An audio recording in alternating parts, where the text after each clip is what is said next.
feel it, Harry? It's our big chance, man. Well, then who's playing first? Yeah. I mean, the fellow's name on first base. Who? The chloroform guy. Oh, jeez. No, Kelly Clarkson! You mean shenanigans? No. I have nipples, Greg. Could you milk me? I just don't get why you're saying it that way. Why I'm saying what way? Answer me! I'm a man. Well, nobody's perfect.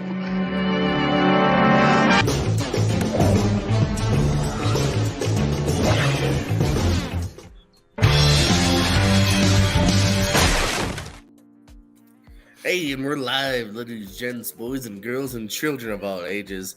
Welcome to ASAP Presents The Countdown. We count down the top 10 that's something involved in the world of cinema, movies, cinematic adventures. I'm your host, JPO Jordan Pierce Owen. Today, I'm afraid the show might suck. Get it? It's about vampire movies. Jeremy Potter suggestion. Jeremy, how you doing? I'm good, man. How's it going? Pretty good. What about let's talk about that real briefly. Why vampire movies? Well, how that pop up to the top of your head? Every time I see a top 10 or like roundtable show, it's like best directors. It's always the same things. I've never seen anybody just go through there's so many vampire movies. Like it's just and it's fun. It's not serious. There's probably no Oscars awarded to anything in any of the movies we're gonna bring up. Maybe. So have fun with it. Well, speaking of former Oscar winners, don't fact check that. Jay Burns, how you doing? For best costume and makeup, Oscar winner. Okay, you're a method actor. You hear that every day. Yo, for real. It's burned into my soul. I'm fine. I'm glad I could cyberbully my way into this. Thank you for having me, both of you. I'm very easily bullied. That you're like, hey, I'm on it. And I'm like, okay. Not even checking with the guest of honor, just being like, okay. Hey, no, if I like you want in, you're in. So yeah, we're not gonna take too much time here. Jeremy, if you got some honorable mentions, throw those out, and then throw your number 10. Yeah, like some honorable mentions, like Fright Nights, like both of them, the original and the remake are both fun. The Lost Boys, because like I get that it's like a great 80s thing, but it's such an 80s thing. Yeah, whatever. I really like Dario Argento's Dracula, because it's kind of gross and Italian, but violent. It's an Italian. I mean, it's my college nickname. Dario Argento movie. And then the big one is Breaking Dawn Part 2. I saw it like opening night, and it was like an end game kind of situation, like packed out. Everybody had a blast, and it was a pretty good movie. So. But my number 10... It's the end of this episode. Now, what's your number 10? My number 10 is Dracula, Dead and Loving It. Because I love Mel Brooks, and I love Leslie Nielsen, and I love the Dracula story. And it's just 95 minutes of dumb spoof comedy, overblown gore, to the point of like, the Addams Family scene where it's just blood pouring everywhere. And it's just funny. Yes, there he is. This is actually on my list. No, this is actually on my list. It gets a lot of shit, but it's so much fun. No, I don't know why this movie gets a lot of shit. Like, honestly, this is like Leslie Nielsen having his most Leslie Nielsenist joy since like Airplane. Like, I know everybody's like, oh, Leslie Nielsen from like the Scary Movie movies when he gets to play the president and shit. But honestly, Leslie Nielsen as Dracula in this movie is just chef's kiss. This is just funny as hell. All right, what do you got? What's your honorables and number 10, Jay? My honorable mentions are I Am Legend, because the baddies in I Am Legend are technically vampires. Nosferatu, the Max Schreck 1923 version of Nosferatu. Not Eclipse or whatever the fuck it is that he said, but the original Twidget, the original Twilight. League of Extraordinary Gentlemen, which is technically a vampire movie as well, and Queen of the Damned. My number 10, however, is just it's a really weird one, but ever since I read the book, I fell in love with the book. I've read it multiple times and I've watched the movie multiple times. We're talking to Abraham Lincoln Vampire Hunter. This movie is just so genuinely weird and fucking funny that like Abraham Lincoln, the 16th president of the United States of America, decides that like, oh, you know, he sees that his mom gets murdered by a vampire played by the bad guy from A Knight's Tale. So he decides to become a fucking vampire hunter. Like, this shit is weird, but it's like right up my alley. I love this shit. I knew this might be popping up. That's why I remember you're a fan of this one. So, good old Prez Abe Lincoln. A.B. Links, Vampese Hunter. I actually I forgot about this. Yeah, I love this movie. This movie's a lot better than people give it credit for. Like, Yeah, is it a yeah. good movie? Absolutely not. But is it like a good schlocky fucking vampire movie? Absolutely.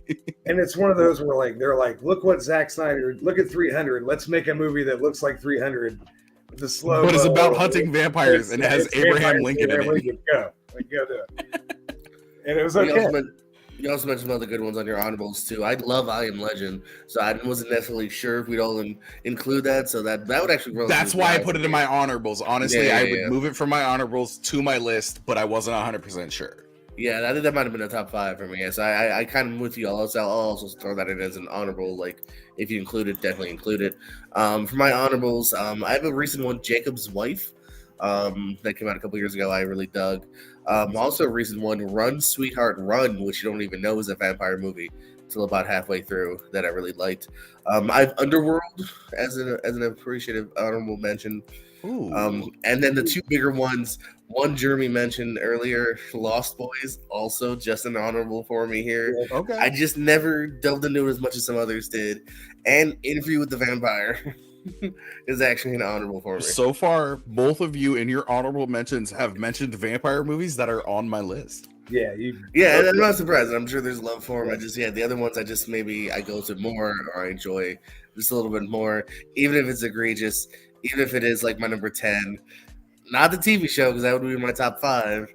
Buffy the Vampire Slayer, the OG Buffy, Christy Swanson here having fun along with RIP, Luke Perry. Paul Rubens is actually great too as like the second lead vampire. It's a lot of fun. You know, the TV show definitely turned it around a lot, but this one still has a lot of interesting elements to it here. It's very campy. It's very much a B movie, but it's a lot of fun. Buffy, the OG Buffy coming in. Everybody rocking karate kicks. Yeah, you got good old Donald Sutherland. Yeah, and Paul Rubin won the best death scenes. What do you got at number 9, Jeremy? Number 9, I have Blade. And because and just from the vampire movie context, the vampires are pretty cool. Like what happens when they die is pretty cool. They just turn into hot ash and they're trying to resurrect a blood god. Like there's some weird comic booky stuff, but it's a great movie. It's a great action movie. It's a great Wesley Snipes movie, but it's also a really good vampire movie. Some motherfuckers always trying to ice skate uphill. I was waiting for somebody to say it. I did the choice as well here. Hopefully we get that reboot sooner than later, and I hope it's rated R. Yes. So, yes. Jay. This is actually this is also my number 9 movie on the vampire list, Blade. I'm sorry, Wesley Snipes and Chris Christopherson just fucking kill it, bro.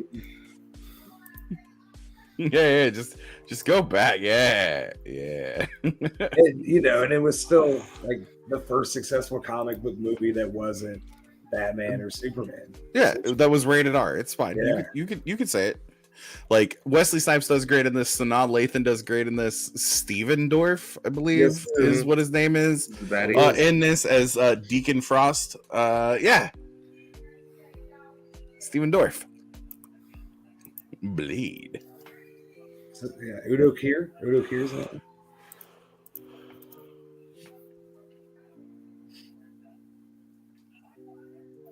I spelled mine. My number 9 is spelled weird, so it took me a second to make sure I didn't misspell it. I did misspell it. My number 9, I don't think a lot of people talk about it. I don't know. I dug into it. It's kind of more of a I'd say it's not in the Twilight in the romance novel, but kind of another kind of YA take on it. But number 9 is actually a movie called Cirque du Freak, Vampire's Assistant, that I enjoyed a few years back here. Nicholas Hoult, who you kind of currently see killing it as well as several other actors, John C. Reilly. Josh Hutcherson. Yeah, Hutcherson is the main kid. I think Holt's in way one. That man has aged a day in 30 years, bro. Still cast him as the middle schooler if you really feel inclined to. Give him the Dawson's Creek treatment. I don't want to wait. But no, I just thought it was a fun world building that they built there too. So you got in the trailer, there's other monsters as well here, and the lore that they kind of built. And I think it's also good to introductory vampire movie, if that makes sense too. So that's what I got coming in at my number 9. As we're back to the top for Jeremy's 8. At 8, I have Buffy, the Vampire Slayer. Hey. Like one of my favorite movies as a kid. Like to the point where when the series came out, and I was like, oh, it's not Christy Swanson, I'm not watching that. So I didn't watch Buffy the show for 5 years on FX. I was like, I'm not watching it, piss off, because I love the movie so much. And it's just like you said, Paul Rubens is great, Rutger Hauer is great. Had the death scene, I think it has a post-credit scene where he's still dying. That's great. I think I forgot about that, but yeah, I think you're right. It's just a great slice of 90s. Yeah, it's just the 90s, man. It's great. Jay? You want to talk about an unironically erotic movie from the 90s that includes vampires but isn't about Tom Cruise? We're talking 1992's Dracula. We're talking Gary Oldman, Keanu Reeves, and Winona Ryder. Talk about a movie that just oozed sex appeal but wasn't great, but was great for all of the wrong reasons. My number 9 is Dracula. Dracula, Dr. Acula, I believe some people call him. No, that's only if Dr. Jan E. Tor is a part of it. JPO, what's your number 8? Coming in, my number 8 is, we need some Ethan Hawke in this list. Daybreakers I got coming in, and my number 8 here. Kind of unique spin on this is kind of in a world where maybe vampires are more or less taken over, and they're even kind of out and about, and Daylight and the humans have less and less time now to kind of prepare and do everything they have to do.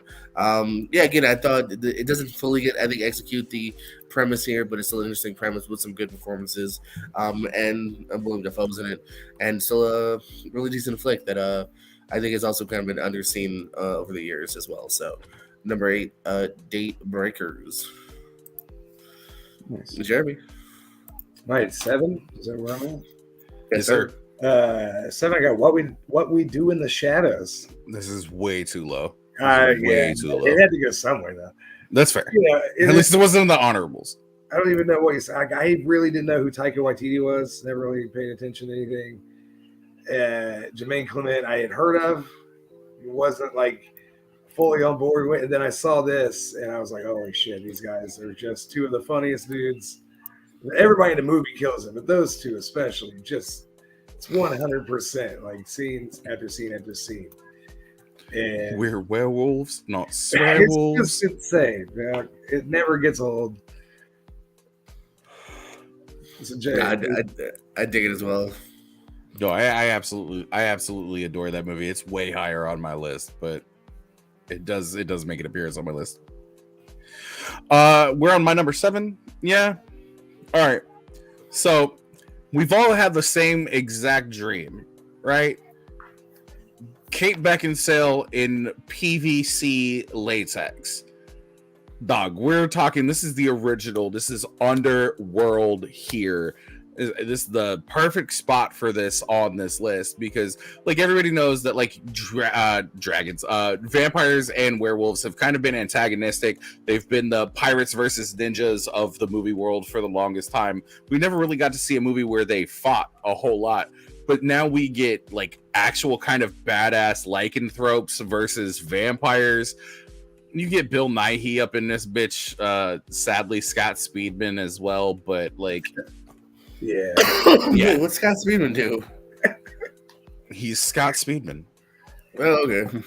'Cause I think he's missed from future installments. That's why I was wondering. He's only in like fucking 3 of the 9 movies in this fucking franchise. Yeah. They they digitally put his face on a guy in one of them too. Yeah, that's what I was saying. Yeah, I watched that Star Wars movie. That was your number 7 going to my number 7. I have 30 Days of Night. Way I think too a low. great, really okay. Way too low.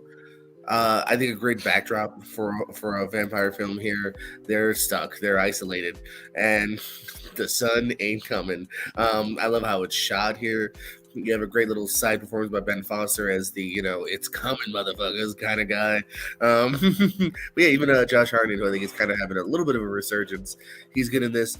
Shout out to Danny Houston, who has more or less no lines other than being a vampire, but like absolutely like having fun and kind of just being a great vampire that you're scared of. You know what I mean? These are the kind of beasts that are they're just looking to feed, man. They're not funny. They're not doing quips. They're in this little town and people are trying to hide in attics or sewers or wherever they can. And I thought it was well done. I was sad that there's been like directed DVD sequels. I wish they would do like a big budget sequel. I'd be down for it. They did an animated version of the movie too. Mm-hmm. Oh, okay. Like, honestly, fire. Hey, shout out to Bruce. I'm just gonna piggyback right on you, JPO, because my number 6 is 30 Days of Night. It's way Like- too low, guys. Yeah, like you said, Danny Houston, man, the line when he's got the woman and she's just there and she's like, "Oh God, help me," and he goes, "No, God." Like you can just know, like they're all fucked. Like at that point right there, everybody's fucked.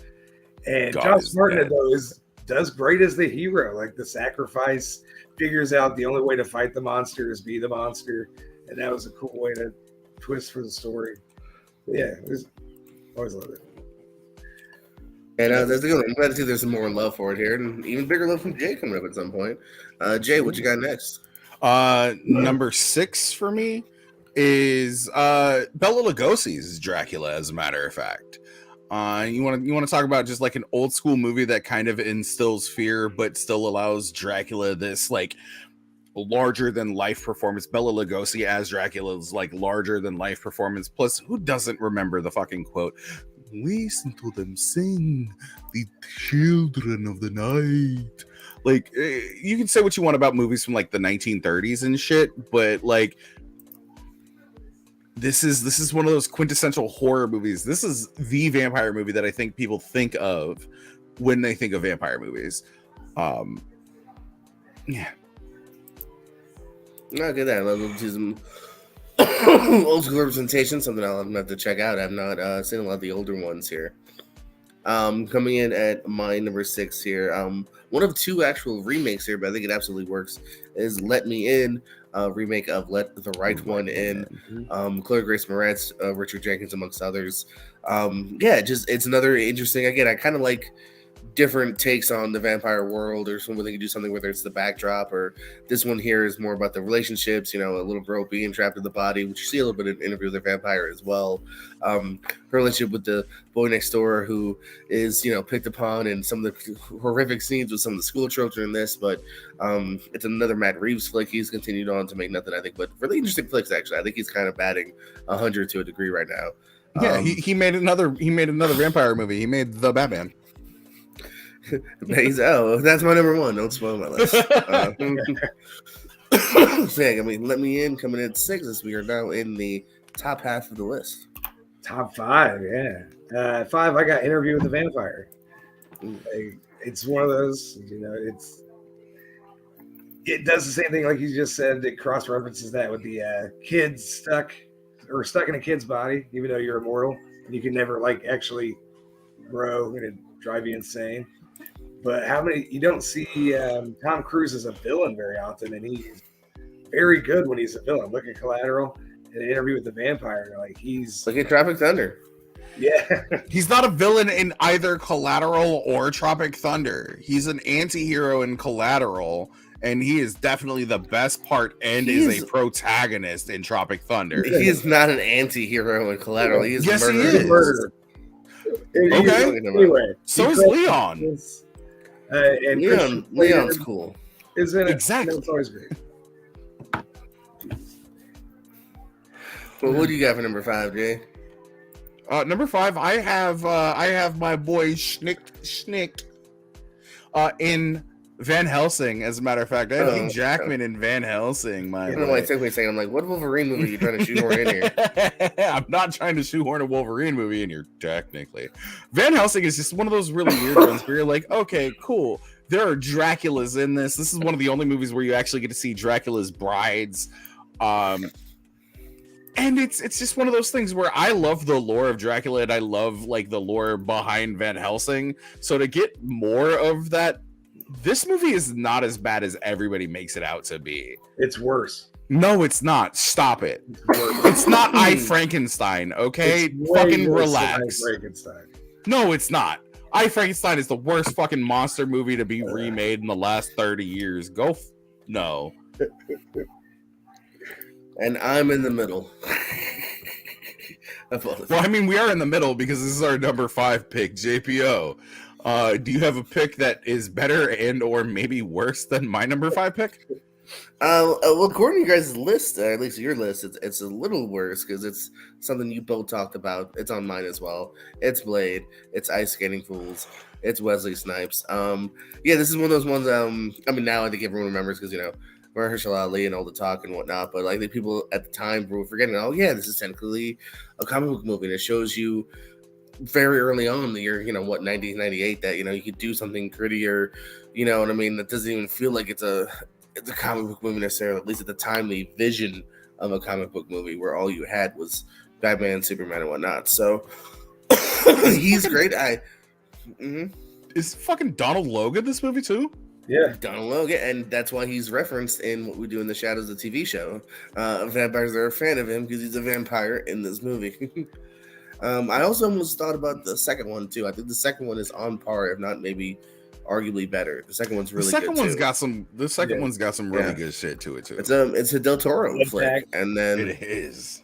Unfortunately, Dominic Purcell and others made the third one. Dominic Purcell and Hunter Hearst Helmsley.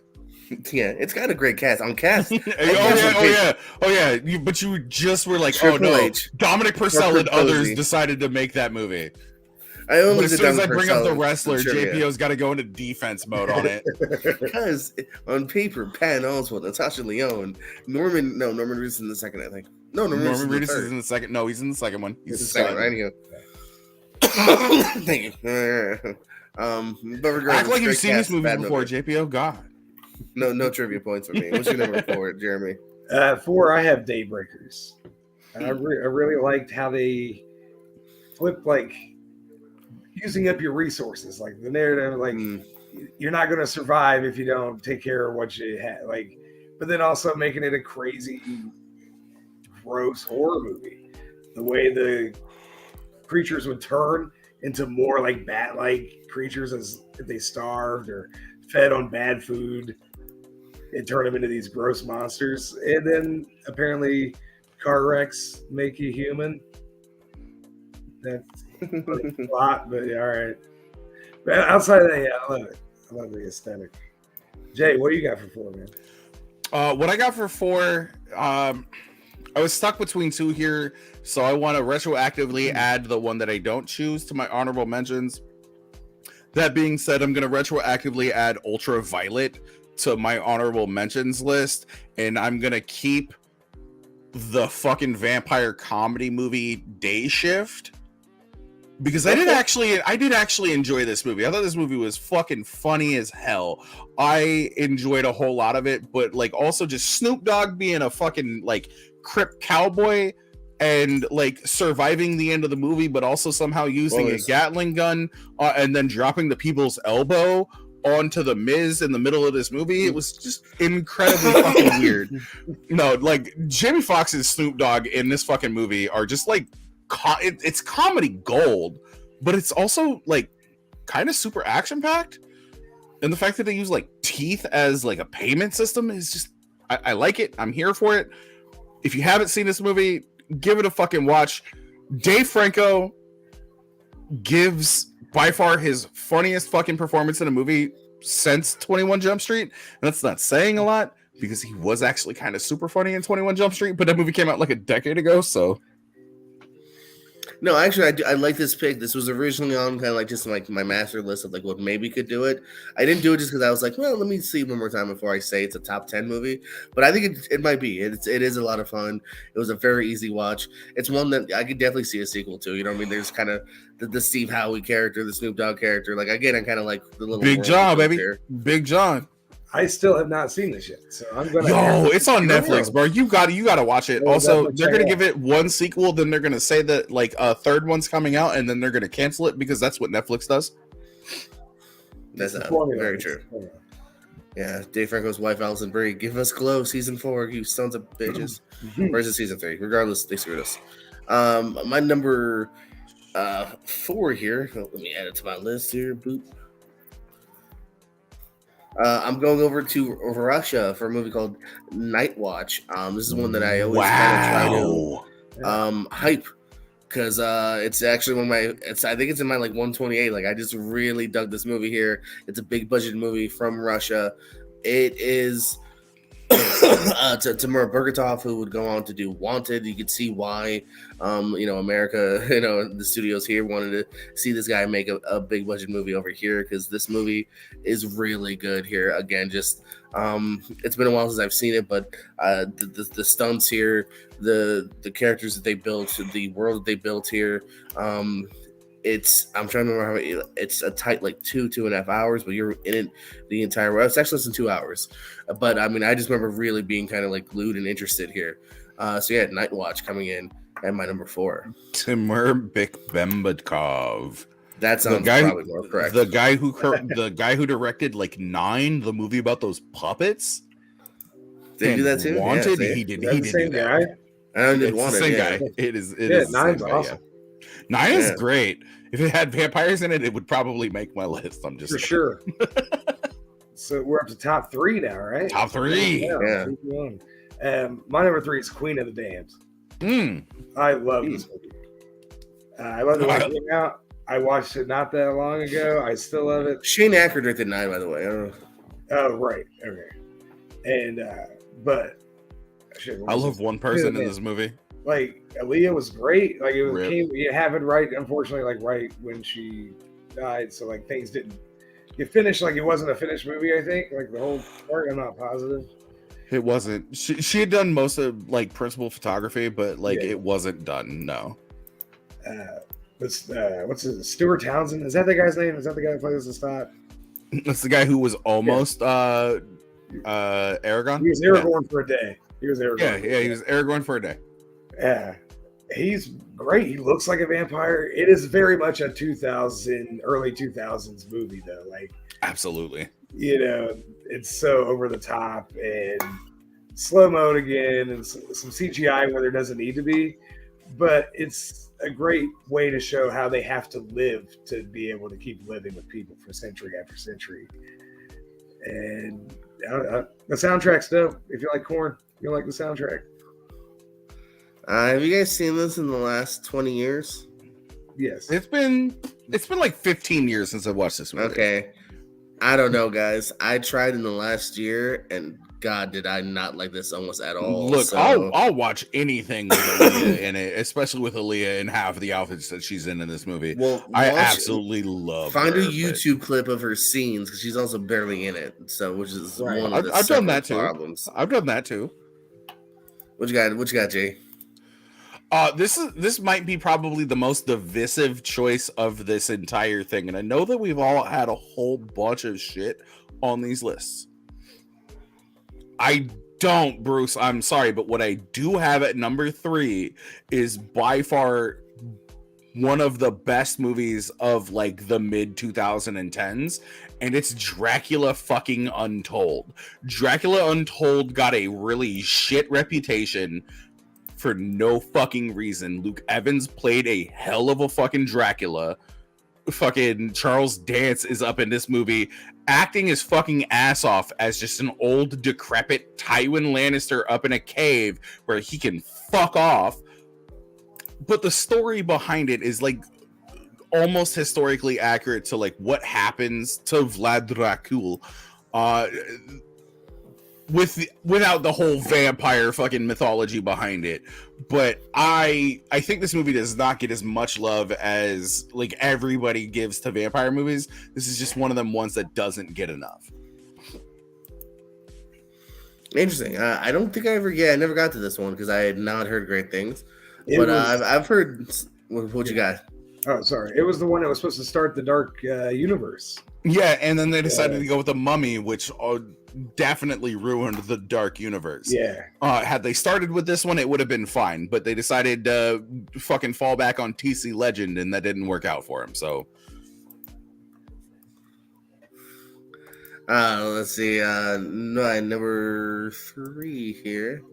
I believe Jeremy might have mentioned it as an honorable mention, but I had a hell of a lot of fun with it. I've got Fright Night, and I'm actually going with the more recent one here, with Colin Farrell, with our boy Anton Yelchin here. Yeah, this was one I saw the new one before I saw the older one. And again, I think it's funny. I think it does have the fear here because I think Colin Farrell is really good as the next door neighbor vampire here. David Tennant is fantastic. He's so much fun when he pops up. You kind of want like a spinoff with just him. Horror queen Toni Collette is the mom here. You have Chris Sarandon cameo.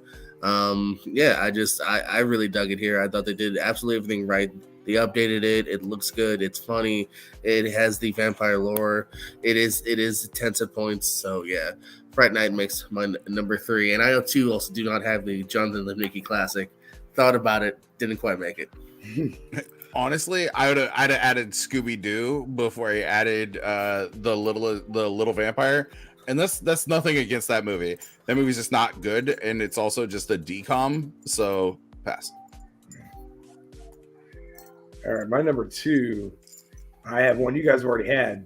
I have Underworld, and I'd probably go ahead and put Underworld Evolution with it. Like 1 and 2, they're direct sequels. The second one picks up immediately where the first one stops. So you can put a 4.5 hour, 4 hour, awesome action vampire werewolf mythology building. They build an entire Snyder cut that shit of the world in it. In not very much time, they kind of just pound the exposition and then go fight and then develop the characters along the way as they need to. And it's a lot of fun. It introduced me to Bill Nighy when I was younger, Kate Beckinsale, Scott. I'd never seen hardly anybody from this movie anywhere else. You definitely seen Scott Speedman anywhere else. Yeah. But Michael Sheen, it was the first time I ever saw Michael Sheen too. So just love it forever. Yeah, it's one of the greatest. I love how his pick had David Tennant in it. Your pick has Michael Sheen in it. And they are like this. I love them cats together, but both these movies are good. Both these movies are good. What do you got for 2? What do I got for 2? Yeah. I have in the correct position for number 2 in vampire movies. Taika Waititi's classic, What We Do in the Shadows. This is where this movie deserves to be. This is by far like the second best vampire movie ever fucking made. Honestly, like you can say that it's a mockumentary. You can say that like they do what they do, but they essentially just shot like a special for like The Office. If The Office was shot in like New Zealand. And it's so much fun. There's not a moment in this movie that doesn't make me laugh. What do you want? A sandwich that nobody's ever touched, or a sandwich that has had 7 penises in it? This is why we go after versions. Like there's just so many funny moments in this movie. I'm sorry, our roommate just died in a sporadic sunlight accident. This movie it's full of quips, and honestly, you can say like dry humor from like a Kiwi standpoint or an Australian standpoint or a British standpoint, like a lot of Americans won't get, but it's so funny. The fact that like they all have like, there's a thrall in this movie who has been trying to be turned into a vampire for so long, and he's so old and it's just not gonna happen, and you're just like, oh no. But they turn the rando guy. Yeah, no, I'm sorry. I fucking love this movie. We're werewolves, not swearwolves. Yes.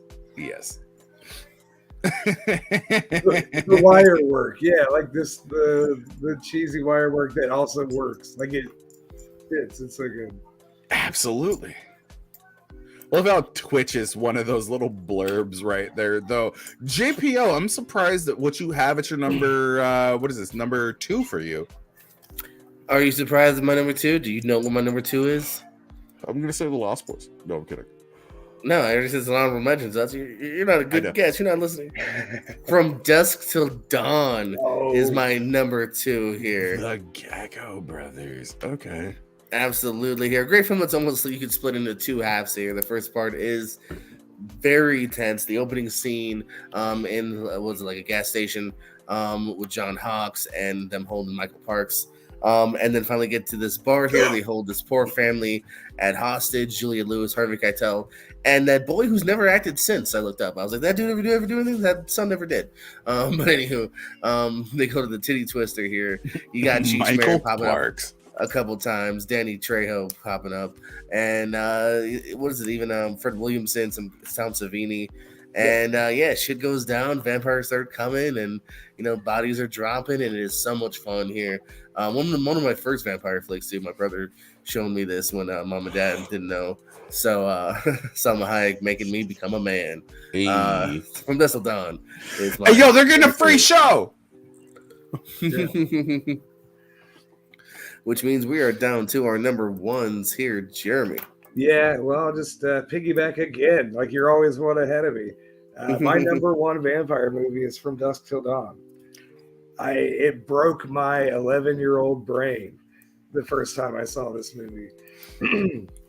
It's probably why I got into Tarantino. It's definitely why I kept watching Robert Rodriguez movies and started probably getting into horror, especially at the time, but also like just better movies, I guess. Like growing up a little bit and started to pay attention to like movies don't have to just be this or that, like action movies or whatever, but it's a lot of fun.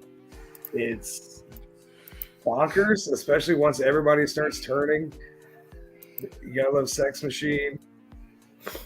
Tarantino turns into like a giant rat. I just don't love the tattoo on Cluner's neck, on Clue Tang's neck, because like it runs at certain parts in the movie, but the movie's enjoyable.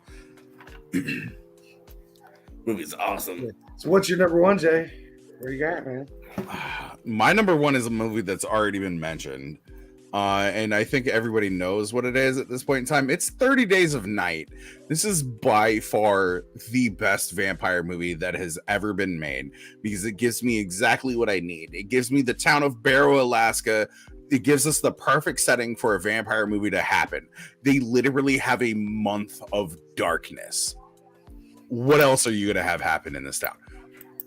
70% of the town leaves before, like 2/3 of the town leaves before eternal night falls for a month, and then they get invaded by vampires. You could say that Danny Houston has one great line. It's like God is taught, which is God is dead. But I think the most horrific character in this movie is legitimately just Ben Foster, because Ben Foster isn't a vampire. Ben Foster's just a human doing the vampire's bidding. He is that thrall, and he adds that like human element of horror and fear of what you'll do to survive when this happens to you. And we get to see this like softer side. We get to see this more like nuanced side of vampires a lot of the times in movies. And this just gives us the pure, this is a fucking horror movie vampire pick here. And I think this is why that is why this is my number 1 pick. 30 Days of Night is by far my favorite vampire movie of all time.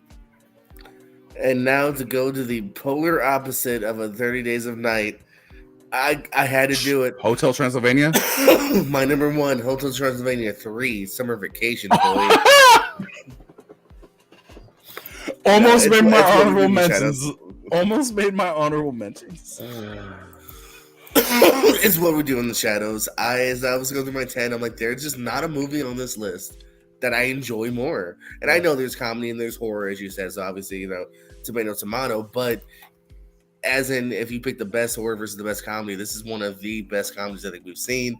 I was late to the party simply because I didn't really know anyone outside of Jermaine Clement. I had seen on Concords and Men in Black 3 maybe, and it was like, all right, but I don't know Waititi, I don't know these others. And I finally just, after word of mouth, after seeing there's a TV show coming, was like, fine, and fell in love with it here. You guys mentioned the quotes. The mockumentary style works absolutely here. It still has a decent body count, but it's hilarious somehow. And Andy Bailey right there too. Man, and Rice Darby is just so fantastic too. He's one of those great characters. Anytime Rice Darby pops up, whether it's one scene or he's a major co-star, I know we're in for a treat. This is one of the examples of that. Or he's a giant Potterhead and Yes Man. That's what I'm saying. He's so adorable in that.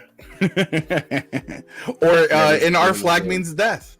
Again, with Taika Waititi. Right. I will say this, though. I will say it goes Matthew Berry over Jermaine Clement, and it's a very close. It's very close, but Matthew Berry. Yeah, and shout out to the show for being absolutely not only a good follow-up, but I don't want to say better because it's hard to compare again like a 2-hour movie with what's now a 3-4 season show, but it is absolutely lives up to the standards, which is rare. You know what I mean? And being very much in the same vein, I love the show as well. It's also another one that's in my top 10 pretty often at the end of the year. Jeremy, if you want, recount your 10 here. You had some long titles, so I had to do some abbreviations. I got you. At 10, I had Dracula, Dead and Loving It. 9 was Blade. 8 was Buffy. 7 was What We Do in the Shadows. 6 was 30 Days of Night. So I had both of your number ones. 5 was Interview with the Vampire. 4 Daybreakers. 3 Queen of the Damned. 2 Underworld 1 and Underworld 2. And then number 1 From Dusk Till Dawn. Jay. At number 10, I had Abraham Lincoln Vampire Hunter, underrated vampire movie. I had Blade at 9. I had Dracula from 92 at number 8. I had Underworld at number 7. I had 31's Dracula at number 6. I had Van Helsing at number 5. I had at Day Shift at number 4. At 3, I had Dracula Untold, still underrated. At 2, I had What We Do in the Shadows. And at number 1, I had the best vampire movie of all time, 30 Days of Night. As for me, number 10, Buffy the Vampire Slayer. Number 9, Cirque du Freak Vampire's Assistant. 8, Daybreakers. 7, 30 Days of Night. 6, Let Me In. 5, Blade. 4, Night Watch. 3, Fright Night. 2, From Dusk Till Dawn. Number 1, What We Do in the Shadows. Some good crossovers, some good individual picks as well. Some stuff, if I haven't seen it, I will have to get to here. Jeremy, any plugs or parting words? Not much. I got some stuff coming up. They'll be coming out on multiplex at some point. But I just work a lot, so I don't get to play very much or hang out much anymore. So I appreciate you having me on. We've been trying to do this one for a while, and glad Jay dropped in too, man. Vampires are fun. They don't suck, but they're fun because they suck. Unless you watch the parody movie Vampires Suck, in which they definitely suck. Oh, God. It sucks. Yeah. No one had that on their 10, thank God. Thank God nobody had it in their honorable mentions either. Seen it. It's awful. So bad.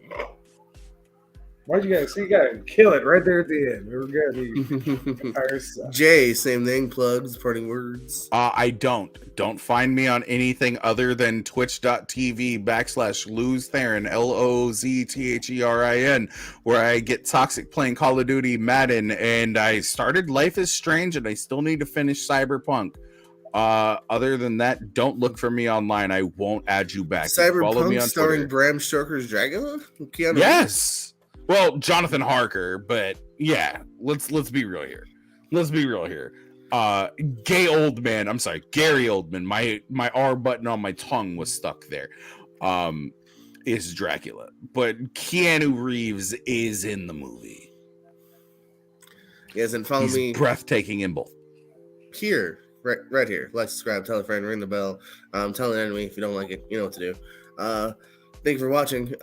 You suck, but you don't.